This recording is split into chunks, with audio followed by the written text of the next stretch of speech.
Iya, sebelumnya terima kasih Rida. Nah, buat sekarang ibu-ibu mau diingetin dulu kalau analisis biaya ini mungkin, sedikit berat materinya, jadi mungkin bisa disimak baik-baik ya Ibu. Mungkin Ya. bisa di-next. Nah, di sini kan kemarin ibu-ibu udah dikasih tugas ya, bikin analisis biaya, tapi kemarin itu saya cuma minta dari modalnya, kira-kira apa yang dibutuhin buat pembuatan produk ini, dari biaya sama kebutuhannya. Nah, sekarang saya mau jelasin gimana sih, kenapa sih kita tuh perlu ngelakuin analisis biaya. Mungkin bisa dibaca di sini. Melakukan analisis biaya itu dilakukan untuk memulai usaha yang diperlukan untuk pengambilan keputusan dengan memberikan manfaat yang lebih besar dari biaya yang dikeluarkan, terutama pada konteks ekonomi. Nah, maksudnya apa? Jadi tuh kalau misalnya kita udah melakukan analisis biaya, kita tuh bisa tahu Bu, kalau misalnya kita mengeluarkan modal sekian.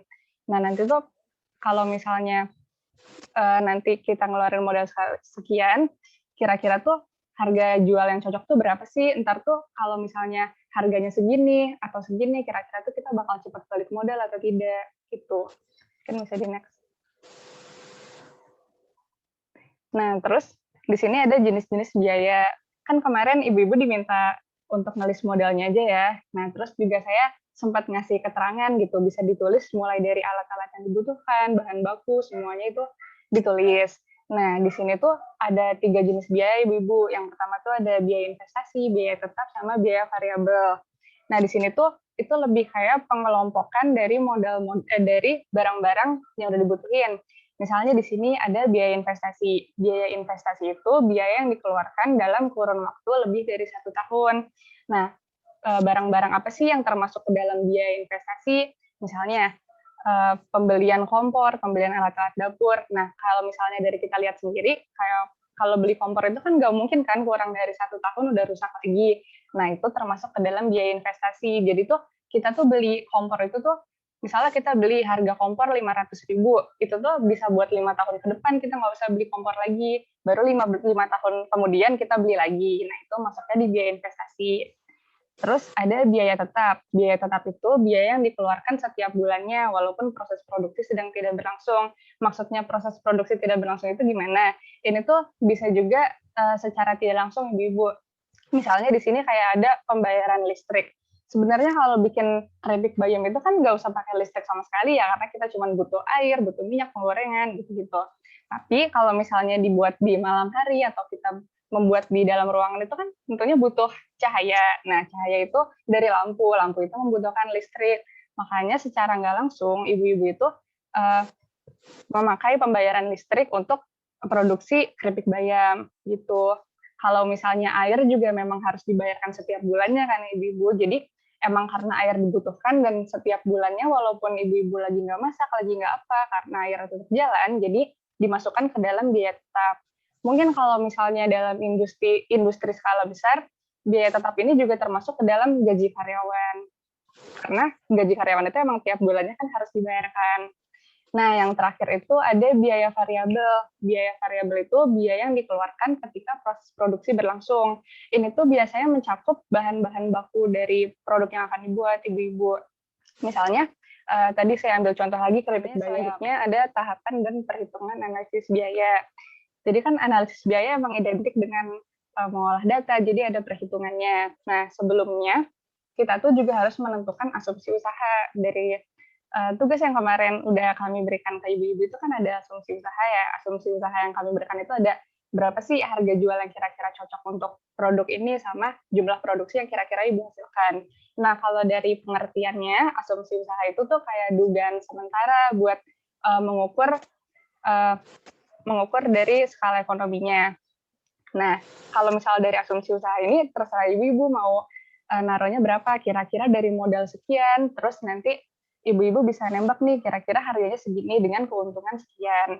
Nah, kalau dari jumlah produksinya juga itu tergantung dari kesanggupan ibu-ibu untuk memproduksi. Misalnya, kalau dari tugas kemarin itu ibu-ibu kan milih kalau misalnya dalam sehari satu produk bisa menghasilkan 10 buah, 10 buah. Nah, itu nanti bisa kita masukkan ke dalam asumsi usaha, nanti bakal diolah ke analisis biayanya. Nah, selanjutnya di sini saya mau ngasih beberapa rumus-rumus dari perhitungan analisis biaya. Nah, di sini tuh yang pertama ada biaya total atau Maaf, balik lagi, Mbak. Nah, di sini tuh ada biaya total atau pengeluaran. Pengeluaran itu kayak uh, keperluan apa aja sih yang perlu dikeluarkan untuk membuat produk ini, atau bisa disebut kayak modal awal. Nah, di sini tuh rumusnya ada biaya tetap ditambah dengan biaya variabel. Terus selanjutnya tuh ada penerimaan. Penerimaan itu kayak keuntungan kotor. Jadi ibu-ibu masih dapat keuntungan ditambah dengan uang modalnya itu. Jadi tuh rumusnya itu harga jual dikali jumlah produksi per tahun. Nah, rumus dari penerimaan ini tuh termasuk dari asumsi usaha yang tadi sebelumnya. Selanjutnya keuntungan. Keuntungan ini adalah uang bersih yang ibu dapat. Jadi udah dikurangin sama modal awalnya. Nah, itu rumusnya tuh ada dari penerimaan dikurangin biaya total atau pengeluaran. Nah, selanjutnya ada payback period, atau kita tuh bisa mengetahui berapa lama sih ibu-ibu tuh bisa balik modal untuk menjual produk-produk ini. Itu tuh rumusnya dari biaya investasi dibagi dengan keuntungan.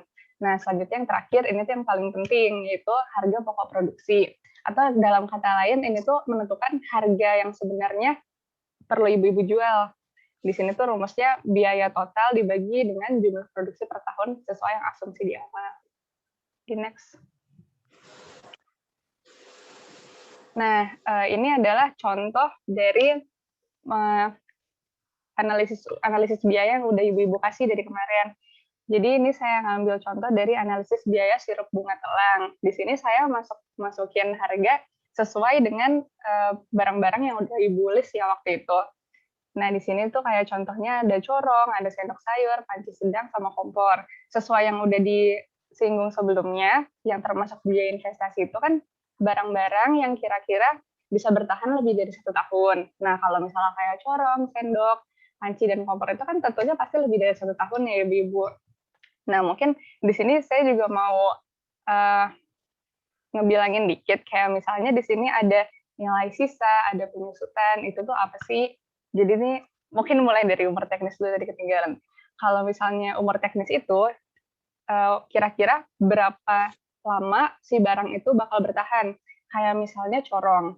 Corong itu kan kalau dalam produksi selalu kita pakai setiap saat. Misalnya produksi setiap hari, maka corongnya dipakai terus-terusan.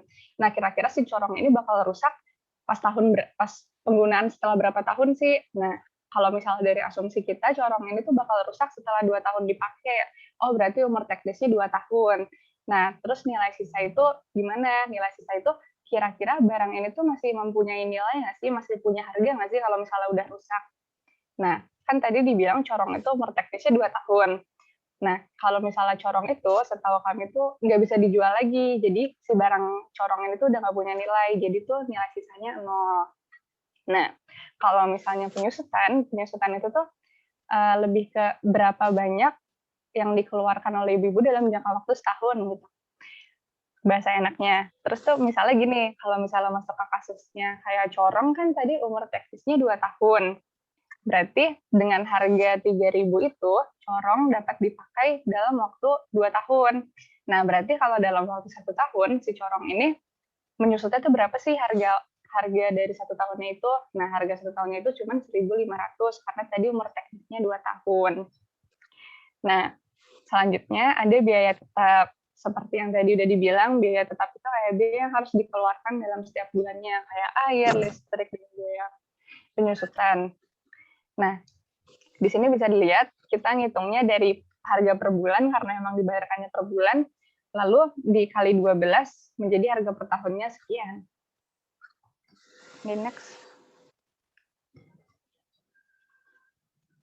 Nah, selanjutnya ini adalah biaya variabel, atau biasanya bahan-bahan baku yang masuk ke sini. Nah, kayak di sini ada botol kemasan, stiker, gula, bunga telangnya, selasi, dan lain-lainnya. Nah, ini tuh jumlahnya disesuaikan karena misalnya kita tuh pengen produksinya setiap hari, berarti agar lebih mudah dimasukkan ke kolom, kita hitungnya per bulannya. Jadi kalau misalnya setiap hari kita mau produksi 10 produk, berarti kan kalau misalnya sebulan kira-kira bakal dapat 300 produk. Nah, berarti untuk 300 produk ini tuh bahan-bahan apa aja sih yang dibutuhkan, butuhnya berapa. Nah, makanya setelah harga per bulannya didapatkan, terus kita hitung juga harga per tahunnya itu berapa. Jadi per bulan dikali 12 dan mendapatkannya harga sekian. Next. Nah, ini hasil dari olahan tadi. Karena tadi kita udah ngebagi-bagi jenis biayanya dari biaya investasi, biaya tetap, dan biaya variabel, kita tuh masukin ke analisis biayanya. Nah, sebelumnya kita bahas dulu asumsi usaha yang ibu-ibu udah kasih. Jadi tuh kalau waktu itu hasil dari ibu-ibu kan pengennya harga bunga telangnya ini 10.000 ya. Dengan jumlah produksi per harinya 10 buah. Berarti kalau misalnya 10 buah per hari, otomatis 300 buah per bulan, terus per tahunnya bisa 3.600. Nah, di sini saya bahas mengenai perhitungan dari analisis biayanya. Tadi kan biaya investasinya didapatkan sekian, biaya tetap sekian, dengan biaya variabel sekian. Nah, masuk ke rumus yang sempat tadi saya jelaskan dari biaya total. Nah, dari biaya total itu kan tadi rumusnya biaya tetap ditambah dengan biaya variabel. Maka kira-kira kalau dalam 1 tahun, ibu-ibu tuh bisa butuh modal sebesar 14.500.000 karena dari bahan-bahan yang tadi udah dijelaskan awal. Nah, selanjutnya ada penerimaannya nih. Penerimaannya tuh berapa sesuai rumus yang tadi dengan hasil penerimaannya 36 juta. Nah, terus keuntungannya berapa? Keuntungan juga rumusnya seperti tadi dengan hasilnya 21.500.000. Oh iya, sebelumnya saya mau bilang dulu ibu-ibu, ini tuh hasilnya ini dalam jangka waktu 1 tahun ya, karena emang perhitungan analisis biaya itu pasti di angka waktu per tahunnya. Nah, selanjutnya di sini ada harga pokok produksi. Nah, tadi seperti yang saya bilang, harga pokok produksi itu nentuin sebenarnya berapa sih harga yang perlu ibu jual. Nah, di sini didapat bahwa HPP-nya itu 4.250, Jadi tuh kalau misalnya ibu-ibu ngejual produknya seharga 4.025, ibu-ibu tuh nggak bakal untung, nggak bakal rugi. Nah, di sini asumsi usaha ibu-ibu kan mau jualnya 10.000. Berarti kalau misalnya ibu-ibu jual 10.000 dengan ibu-ibu tuh nggak untung nggak rugi pada harga 4.025, berarti tuh kalau dijual dengan harga 10.000, ibu-ibu tuh untung 100% lebih. Dengan keuntungan satu produknya aja bisa 6.000. Gitu. Mungkin bisa di next. Nah, kalau misalnya dari yang analisis biaya dari keripik bayam sama teh daun kelor, mungkin saya jelaskan di hasilnya aja. Kalau misalnya dari yang ibu udah kasih, itu kan sama ya Bu. Ibu ngasihnya target produksinya per hari 10 dengan penjualannya segitu. Maka kalau misalnya dari keripik bayam, itu tuh ibu-ibu menjual harga 15.000 itu udah untung banget, karena harga pokoknya itu cuma sebesar 2.800. Kalau misalnya di teh daun kelor juga, ibu-ibu ngejual dengan harga 15.000 itu juga untung banget, karena harga HPP-nya itu cuma 1.500. Cuman mungkin di sini saya mau tekanin juga ya ibu-ibu, kalau misalnya produksi itu mungkin bisa disesuaikan dengan SDM sama kemampuan ibu-ibu. Kalau misalnya untuk 10 buah per hari itu, mungkin kalau misalnya dari kami agak sedikit berat, nanti mungkin bisa disesuaikan lagi dan dihitung lagi. Sekian dari saya, mungkin bisa dikembalikan ke Rida. Terima kasih Diva, keren banget sih bahasannya. Langsung aja ke Bu Ibu, mungkin ada pertanyaan yang kurang dimengerti atau ada tanggapan, dipersilahkan.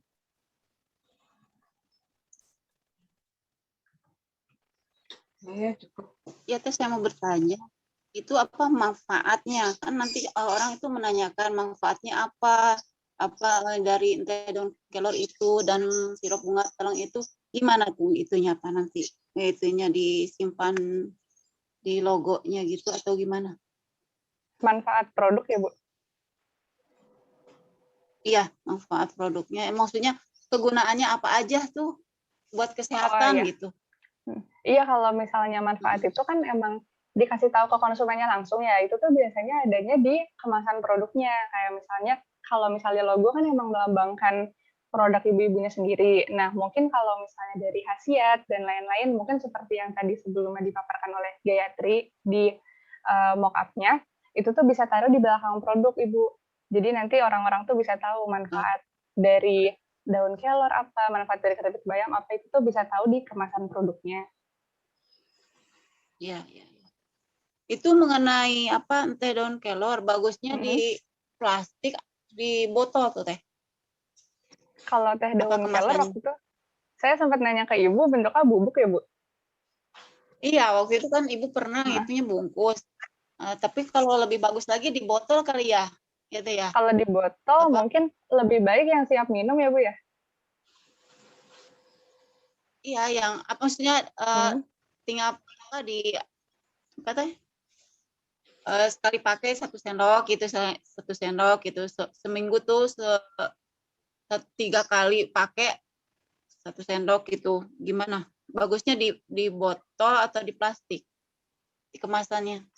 Kalau misalnya saran saya ini, kalau menurut saya Bu, kalau misalnya untuk bubuk karena memang di pasaran itu kebanyakan makanya dalam bentuk plastik, dalam bentuk kardus, atau ada yang dalam apa namanya, tea bag gitu, udah dicelup, itu tuh lebih bagus begitu Bu, kalau misalnya buat bubuk. Kalau misalnya di botol itu, kalau menurut saya itu ya lebih baik yang siap minum, karena orang-orang mikirnya kalau misalnya di Siap. botol, oh ya udah berarti tinggal diminum. Oh gitu. Ya, ya. Hmm. Ya, makasih Teh. Iya Ibu. Saya mau menanggapi sedikit yang tadi ada mahasiswa bilang tadi masalah apa namanya kalau misalkan bunga teleng yang tadi dibilang 10 hari itu agak sulit, memang kita juga belum terjun langsung untuk ini ya, untuk sehari-harinya itu kita berapa gitu, belum. Karena kita baru mulai. Kebetulan memang waktu itu kita ngadain lomba, kita menang gitu, maksudnya kita udah coba gitu, tapi bagus. Dari orang-orang tuh yang ngasih masukan, oh ya bagus bagus gitu. Cuma kita belum tahu kalau misalnya kita jual per hari itu berapa, tapi kita cuma oh kira-kira aja gitu. Mungkin 10 hari kita bisa 10 botol kita bisa untuk usahain ke teman-teman yang deket, ke tetangga gitu, kayaknya gitu Mbak. Kayak gitu aja sih. Memang Iya agak Ibu. Mungkin mau menanggapi ya Ibu-Ibu. Sebenarnya mungkin aja Ibu-Ibu kalau misalnya Ibu-Ibu sih emang udah semangat banget ya buat ngejual ini, saya apresiasi banget. Mungkin kalau misalnya untuk minuman langsung, itu mungkin kalau sehari-hari ya, kalau dari warga mungkin bisa Ibu-Ibu dikonsumsi setiap hari. Cuman kalau misalnya kayak dari keripik bayam atau teh, itu kan dalam jangka waktunya lumayan lama ya, itu mungkin nanti bisa ditanyakan lagi dengan warga sekitar, dari pembeli-pembelinya langsung, ntar atau enggak surveinya nanti ibu-ibu bisa jalankan lagi, kira-kira kalau misalnya kita jual sehari 10 tuh bakal habis terus nggak ya, itu mungkin nanti sesuai di realisasinya aja gimana Bu. ya. Makasih. Iya sama-sama Ibu.